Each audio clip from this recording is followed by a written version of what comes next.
Bienvenidos a Logos Acústicos, un espacio donde la reflexión se encuentra con las noticias, la cultura y la sociedad. Sumérgete con nosotros en conversaciones profundas y reflexivas sobre los temas más relevantes de nuestro mundo actual. Exploraremos ideas, analizaremos noticias y debatiremos sobre la interacción entre la cultura y la sociedad. Prepárate para expandir tu mente y explorar nuevas perspectivas en cada episodio. Hola y bienvenidos a un nuevo episodio de Logos Acústicos. Mi nombre es Naomi González y estoy aquí con mi compañero Irving Jiménez. Y tenemos a un invitado de honor, a uno de los catedráticos más reconocidos de la Facultad de Filosofía y Letras, coordinador, si no me equivoco, de la licenciatura en Historia, el doctor Miguel Ángel Sánchez. Bienvenido. Bienvenido, gracias, profesor. Muchísimas gracias. Y un gusto tenerlo aquí compartiendo un poco de este evento tan importante que vamos a llevar a cabo la próxima semana, ¿verdad? ¿A partir de qué día va a estar el evento? Bueno, agradecido en primer término con todas, con todos quienes nos están escuchando y viendo, y obviamente con la facultad, con ustedes, por el espacio. Siempre la difusión nos parece primordial en estos ejercicios para dar a conocer todo lo que en la facultad se está generando y de lo cual, gracias a esfuerzos como este que ustedes realizan, pues se da a conocer toda esa propuesta que los estudiantes están integrando cotidianamente con su esfuerzo. La Semana de Historia dará comienzo ya en próximas fechas, desde el día lunes 6 de mayo. Okay. Y tendremos actividades lunes, martes, miércoles y cerramos la actividad el jueves 9 de mayo. Me gustaría dar así como una especie como de, bueno, me van a decir que por de historia, ¿no? Pero ¿cuál es el sustento de la Semana de la Historia o Semana de Historia, como le conocemos en la academia? La Academia de Historia, la carrera de Historia es la más joven de todas. Okay. Si no es que contamos los de rediseño. Pero la licenciatura en Historia da comienzo en agosto de 2007. Entonces, para que nos demos una idea, es la carrera más joven.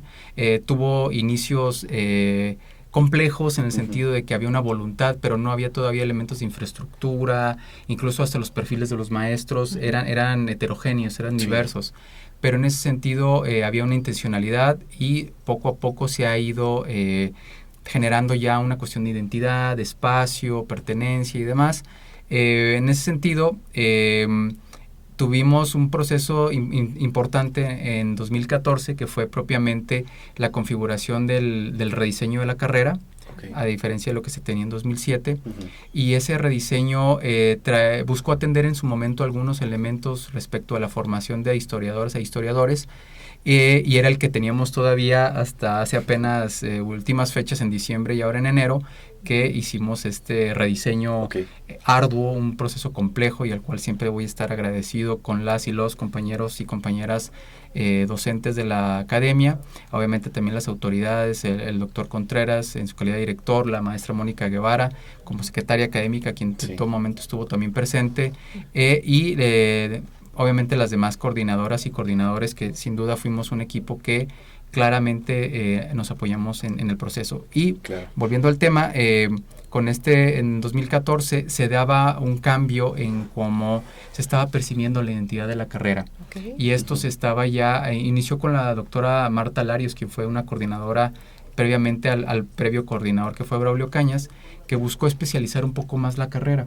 Entonces, en ese sentido ya había estos esfuerzos de seminarios de tesis, había estos esfuerzos ya por hacerlo ya un poco más, llevarlo más afuera de nada más las simples clases. Entonces, originalmente en el año 2014 también surgen de lo que eran las jornadas estudiantiles de historia, que era donde se presentaban avances de investigación y esfuerzo por parte de maestras y maestros de la academia, como por ejemplo el maestro Hugo Mendoza Flores o la maestra Paola Juárez Méndez. Fueron de los que estuvieron en ese inicio junto con Braulio Cañas en aquel momento, dando forma a esta primera semana de la historia. Y a partir del año 2017 se ha estado llevando a cabo de manera ininterrumpida este esfuerzo en mayo. En algunas ocasiones se nos preguntaba por qué no en el Día del Historiador, por qué Bueno, en este caso era para... se venía también lo que es en el semestre agosto-diciembre, la Semana del Humanismo. Sí. Entonces no queríamos en ningún momento generar ahí algún tipo de presión o situación de desvío. Entonces por eso se decidió que fuera en mayo. Bien. Y entonces en ese sentido rescata, a diferencia de las primeras jornadas estudiantiles de historia, la presencia de exponentes de talla nacional e internacional, así como también talleres, actividades, difusión, etcétera. Entonces, ese es como, digamos, un antecedente un tanto abreviado de cómo se dio el desarrollo de la Semana de Historia. Okay. Ahorita, pues ya vamos a tener nuestra edición 2024. Esta edición se pinta de gala, debo decirlo, porque tenemos lo que va a ser la Semana de Historia con la temática de este año va a ser lo que se conoce como el centenario de E.P. Thompson o Edward Thompson.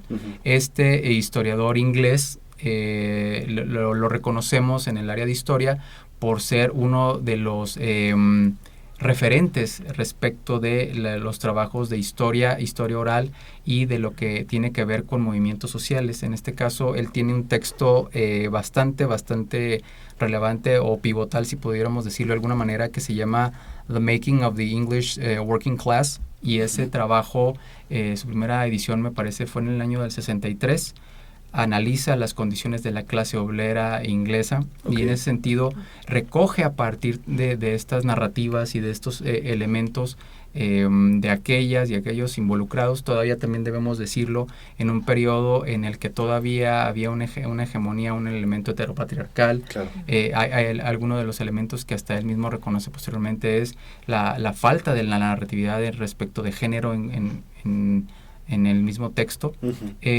pero en ese sentido ayudó a trazar ciertos elementos, sobre todo de rastreo de información a través de la historia oral, a través de lo que es la entrevista, a través de lo que es la recuperación de información, más allá de las simples fuentes oficiales, por así decirlo, documentación, correspondencias, etcétera. Entonces, en ese sentido, al comité organizador nos pareció pertinente, pues a nivel internacional se han estado haciendo desde febrero reconocimientos al centenario, y en ese sentido la Semana de Historia se propuso que fuese también en ese sentido del reconocimiento al trabajo de E.P. Thompson. E.P. Thompson, claro. Una preguntota, menciona todos estos elementos que yo creo que son muy importantes el reconocer y también estudiarlos, saber, todos los orígenes históricos, todo este bagaje histórico que vamos teniendo. ¿Usted qué considera también como docente, como coordinador de la carrera de Historia, gente externa a la licenciatura, qué necesidad también tiene de conocer todos estos temas? Y si es que existe una necesidad. Me parece una pregunta muy pertinente. Me parece que en estos tiempos en los que estamos ahorita ya habitando, utilizando esos términos, ya no podemos encasillarnos en la rigurosidad de categorías duras, exclusivistas, sino que ya tenemos una apertura, y como parte de estos esfuerzos creo que también la misma licenciatura supo percibir esto y aperturar nuevas formas de aperturar lo que se trabaja. Entonces creo que esto no es exclusivamente para el área de historia. Creo que, atendiendo la pregunta, es de interés para diferente público. Recordemos que el área de historia se vincula mucho con otras ramas muy cercanas, como son filosofía, antropología, derecho, hay diferentes sociología, hay diferentes aproximaciones. Entonces, en ese sentido, el recurso, por ejemplo, de la entrevista en la historia oral es un elemento que se utiliza también en educación, en otros procesos. Entonces, creo que es un tema, lo que va a abordar esta Semana de la Historia puede abonar al interés que haya fuera de la facultad respecto a esta situación. Claro. Y no comportarnos indiferentes, ¿no?, a la situación que nos rodea, sino que también abordarlos, todos estos elementos, y qué padrísimo que año tras año, ¿ya cuántos se van a cumplir? ¿Ya casi 9 años? 8 años. Sí, si estamos hablando de 7 años, si es de 2017 la 7 primera. años, claro, 7 años, continua con sus limitaciones, que yo creo que también fue la pandemia, limitaciones que no pausaron, ¿no? Este evento tan importante que, bueno, en general. Y bueno, la pregunta sería más que nada de quiénes van a estar invitados como conferencias magistrales para aquellos que estén interesados en algún tema en específico, se puedan preparar aún más, conocer más, para aquellos también que están a nada de titularse, que pueda servirles para trabajo de tesis, o estén haciendo un artículo de investigación y que digan, oye, ¿sabes qué? Le puede dar un complemento más a mi trabajo. Así es. Claro, sí, por supuesto. Como se suele hacer en este tipo de situaciones, me gustaría como recalcar que además de las personalidades que nos van a acompañar con la apertura y el cierre, que ahorita eso lo guardo un poco como para mantenerlos a la expectativa, sí comentar que la semana, esta edición 2024, fiel a su estilo, va a incorporar lo que es propiamente el elemento de las conferencias magistrales, participación de estudiantes y de maestros también, y obviamente también lo que son los talleres, en el sentido de que el taller pone en ejercicio herramientas y brinda otras posibilidades. Entonces, en ese sentido, vamos a tener también, para decirlo de una forma, el día 6 de mayo vamos a dar inicio a la apertura con una exposición fotográfica a cargo de un egresado, Sebastián Barrón Escorza. Esto junto con apoyo de algunos compañeros de la licenciatura que apoyaron a lo que va a ser la muestra. Eso fue un alumno muy destacado también, con temáticas diversas de historia de cine o demás elementos. La fotografía también le apasiona, entonces es un recurso importante. Vamos a tener la conferencia magistral, que es la apertura, que se lleva por nombre Costumbre, Cultura Popular e Historia en E.P. Thompson, a cargo de la doctora Janet Jiménez Rojas. Ella nos visita de la Escuela de Antropología e Historia del Norte de México. Con ella vamos a dar la apertura, debo decirlo con todo agradecimiento al maestro Vladimir Armendáriz, compañero docente, quien fue el que fungió como gestor y logró que pudiéramos tener a la doctora aquí con nosotros. Y obviamente también en ese primer día va a estar el doctor Vicente Moctezuma del Instituto de Investigaciones Sociales de la UNAM. Él va a estar presentando el tema popular, gentrificación en el centro histórico de la Ciudad de México.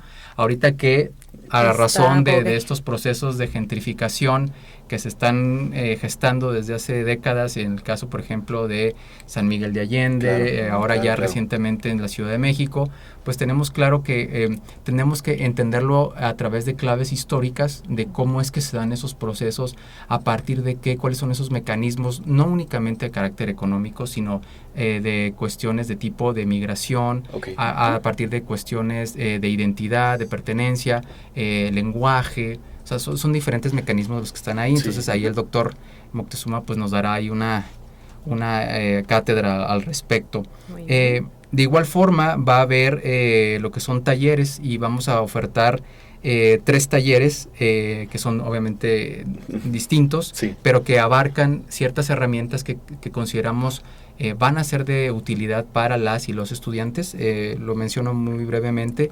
El primero va a ser un taller de un manejo de software que se llama Atlas T, y ese se utiliza en el área de historia por parte de la candidata doctora Leyani Bernal Valdés. Ella va con este taller a brindarles a las y los estudiantes herramientas para el manejo de información. Recordemos que en el área de historia manejamos tanto fuente primaria como fuente secundaria, y tenemos que procesar todos esos metadatos para poder llevar a cabo la organización informacional de cómo se abarca la temática, ¿no? Entonces, en ese sentido, brindará de esas herramientas. El otro elemento será el taller Memoria y Cultura de la Paz, el cual va a dar de manera conjunta la doctora de las grandes rockstars, doctoras de casa, que son la doctora Alicia de los Ríos Merino y la doctora Nitia Castorena Sáenz. Ellas van a brindar este taller, en este sentido, 2 elementos primordiales. Uno, que es memoria, el entendido como este ejercicio no nada más del recuerdo, sino el ejercicio y el mantener vigente una contextualidad, una situacionalidad. En ese sentido, vinculado con cultura de paz, que es lo que Nitia trabaja. Claro. Entonces, Alicia trabaja la cuestión de la memoria, la recuperación, estos rastros, principalmente desaparecidos y demás, personas desaparecidas, vinculan herramientas que son importantes en el quehacer, en el desarrollo de las y los historiadores. Y por último vamos a tener otro taller que es el a cargo de Alejandro Villegas Muro, otro de los compañeros que es de la Academia de Historia, y él va a dar lo que se llama el taller de formato de citado, en este caso Chicago. Es importante mencionar que cada una de las diferentes disciplinas pues tiene su citado. Así es. MLA, APA, y en el caso de historia se utilizan dos primordialmente, que son el Chicago, con su variante Chicago Tribune o demás, y tenemos también lo que es el latino. Pero en este caso el que más se utiliza de manera, no quiero hablar en términos hegemónicos, pero por lo menos con mayor alcance es el citado Chicago, ¿no? Entonces hemos notado en las y los estudiantes que a veces la redacción es correcta, es pertinente, sin embargo en el momento del citado nos encontramos ahí que hay algunas situaciones que se pueden atender. Bien. Entonces es una especie como de piloto, ¿no? Claro, vamos a decirlo. Claro. Y bueno, entonces, ¿los talleres se tienen que inscribir en algún espacio? ¿Dónde van a ser? ¿Dónde se van a llevar a cabo los talleres? ¿Entrada libre también? ¿O...? Hasta donde tengo entendido, hay un como preregistro. Bien. Y en ese preregistro, esto sobre todo para la cuestión de el número de asistentes, Claro. Me parece, tengo entendido, el límite son 10 por taller. Esto también para evitar prácticas monopólicas o alguna situación así, en el sentido de que que pudieran tener oferta las y los estudiantes, y que las y los docentes pudieran tener un número manejable. Bien. Para ello. Entonces ahí la información que se dé a través de estar muy pendientes de lo que se publican, enlaces y demás, lo haremos con el apoyo que tenemos de ustedes, muy, muy invaluable. Claro que sí. ¿Espacios estarán en salones de aquí de la facultad o...? Sí, la totalidad de las actividades de la Semana de Historia va a estar vinculada primordialmente al espacio de lo que es el Cineclub. Y obviamente la sala de exposiciones Berta Falomir, haremos algún recorrido por Epicuro, por diferentes lugares, pero principalmente va a ser Cineclub. Es correcto. Excelente. Un pequeño paréntesis también. Ahorita mencionaba estos elementos también de la necesidad de salirnos del campo, ¿no? De únicamente ser exclusivos los de historia, estudiar puro historia.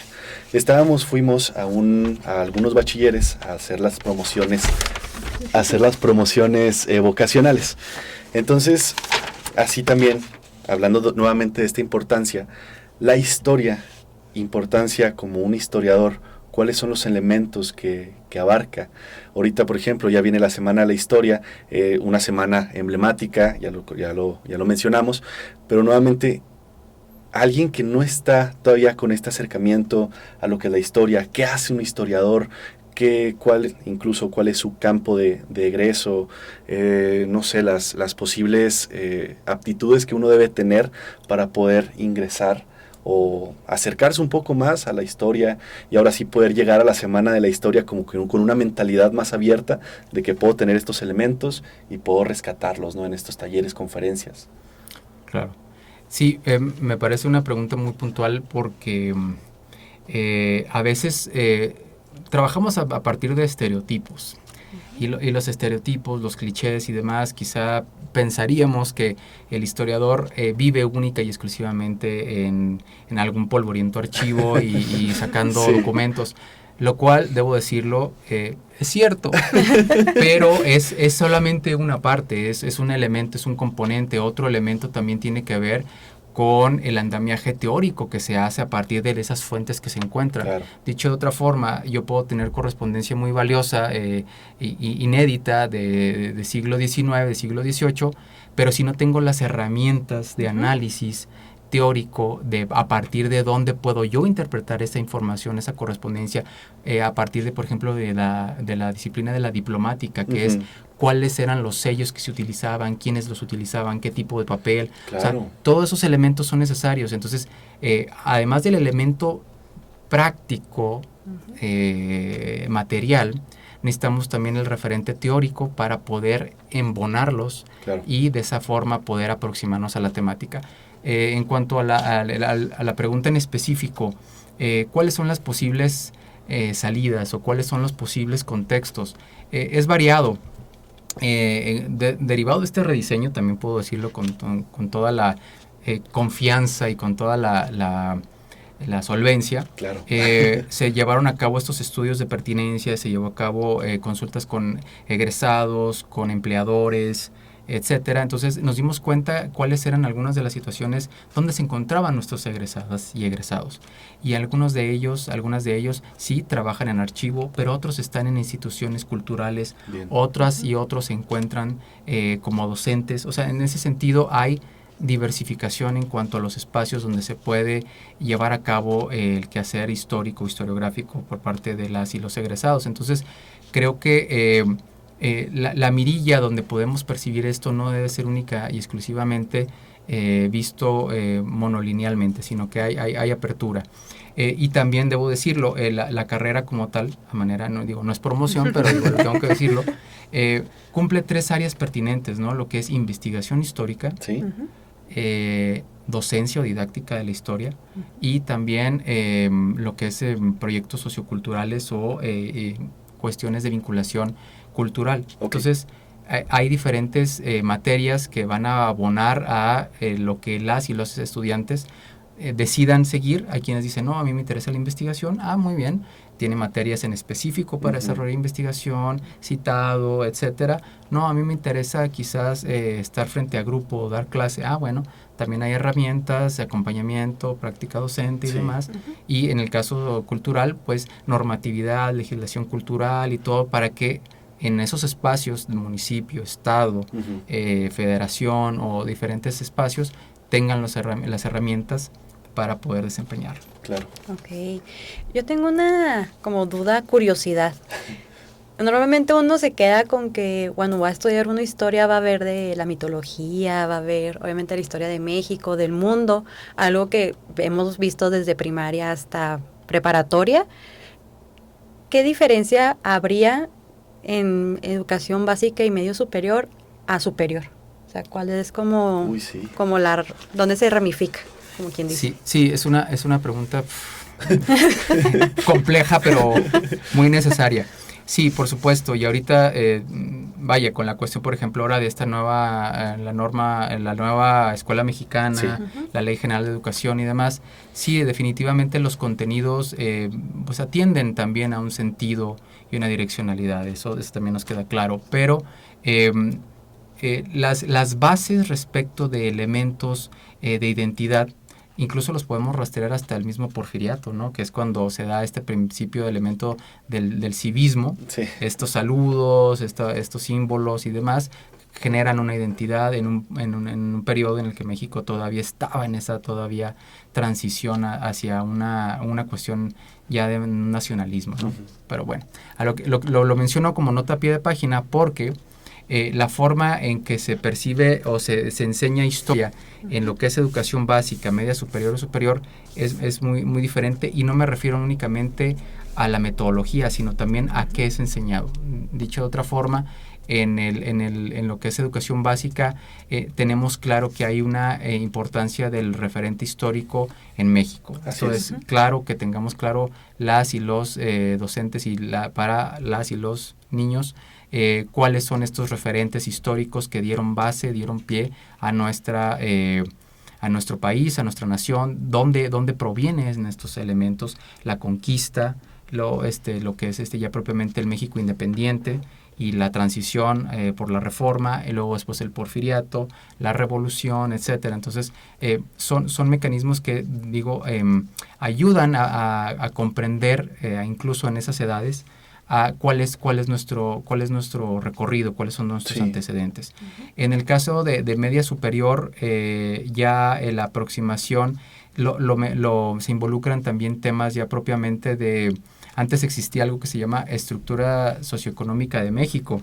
Digo, a los que ya estamos entrados en algunos años, nos tocó esa materia en nivel media superior y analizaba el sistema político mexicano. Entonces, digamos que se va complejizando, sí, pero es importante tener claro que al menos en nivel ya de licenciatura, y no se diga en posgrado, es importante no solamente el conocimiento enciclopédico del acontecimiento histórico en cuanto a fechas, personajes, situaciones, sino que las herramientas que se desarrollen ya propiamente en una licenciatura a nivel superior y en posgrados son estas herramientas que nos permiten interpretar, dimensionar, periodicidad, hacer una periodización de los procesos. Claro. Y de esa forma podemos diseccionarlos. Yo utilizo un término que a veces causa cierta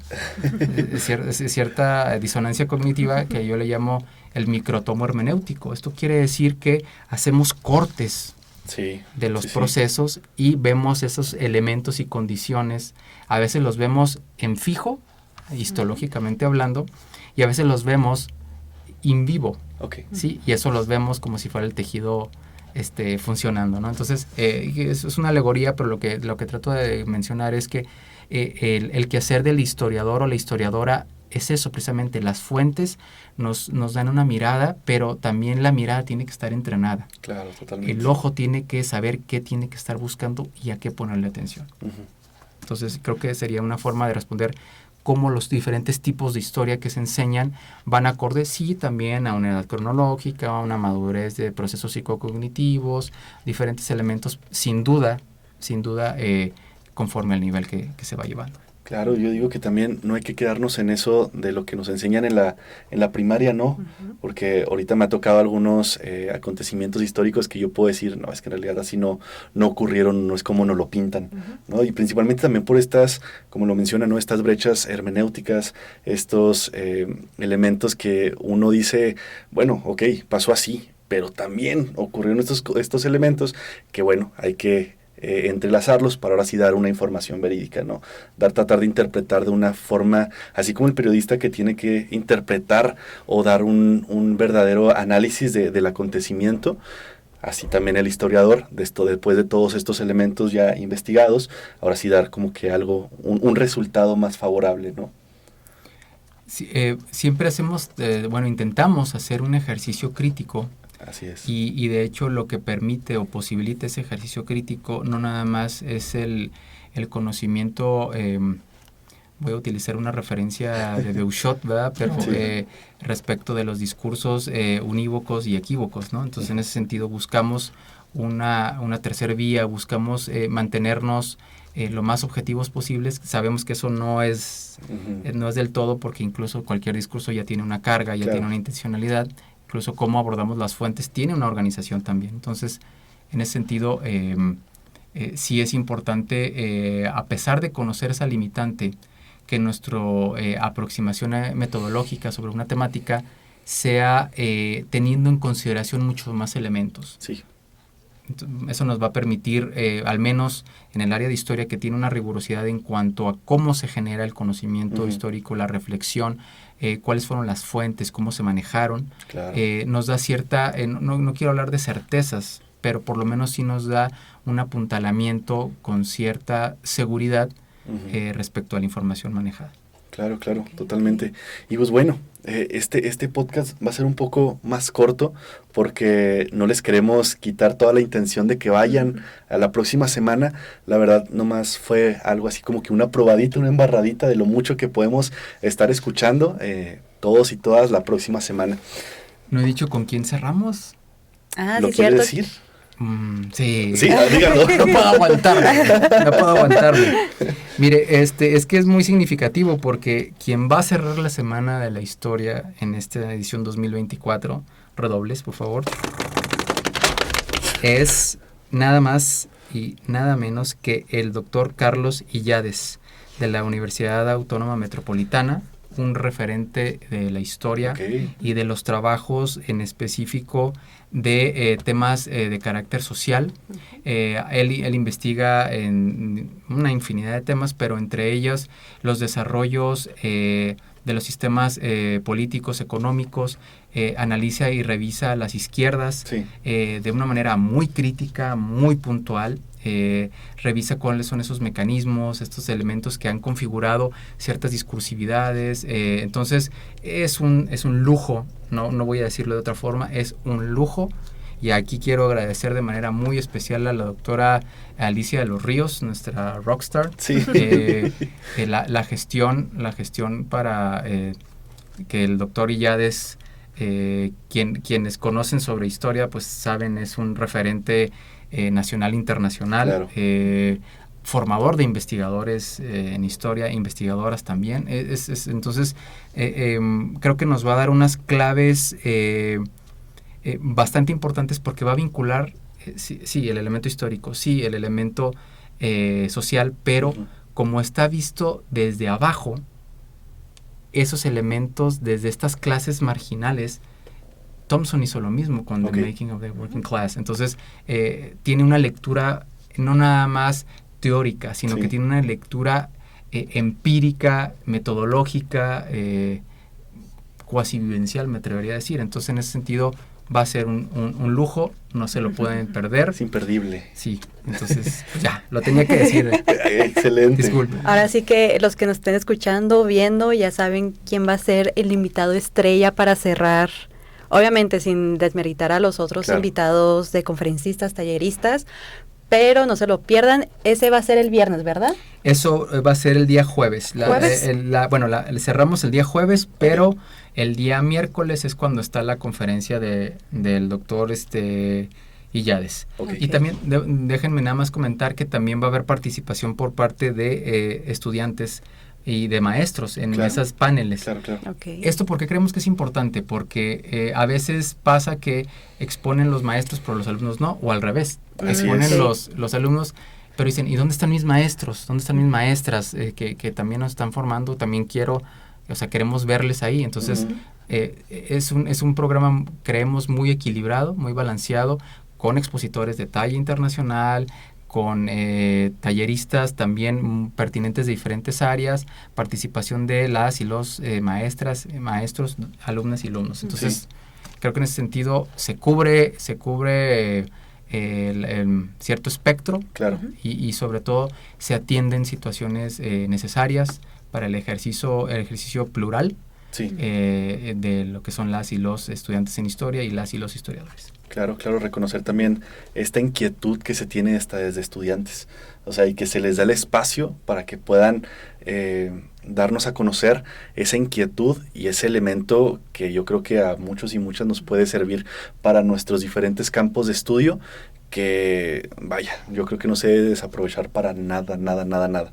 Y también pues compartir con expertos que llevan años en la materia, pero también de los que vienen empezando, como quien se dice, puedan compartir estas ideas en un espacio, ¿cómo decirlo?, armónico, de conocimiento, para que así también los que estén por hacer su examen de ingreso a la licenciatura se animen un poco más. Ahora sí que los esperamos aquí, muchachos, claro que sí. Anímense.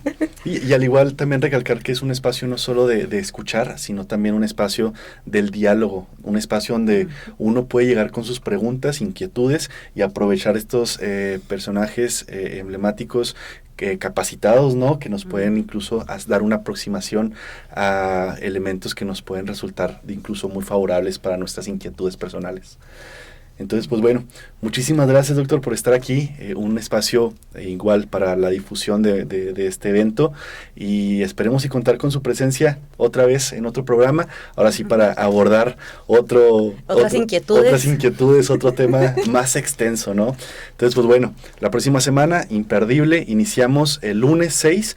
¿A qué hora iniciamos? Damos inicio a las 2:30 en el vestíbulo de Cineclub con la exposición fotográfica, y oficialmente a las 3 van a estar las palabras de inauguración por parte del director, el doctor Javier Contreras, y también va a estar ahí lo que es el podium para el inicio.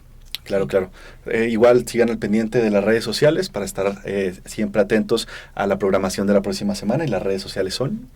Nos encuentran en Facebook y en YouTube como Facultad de Filosofía y Letras Oficial, en Instagram como ffyl.wash, en TikTok también como Facultad de Filosofía y Letras Wash Oficial y en Spotify como Logos Acósticos. Igual les dejaremos los flyers, la programación del evento para que estén al pendiente de esta misma.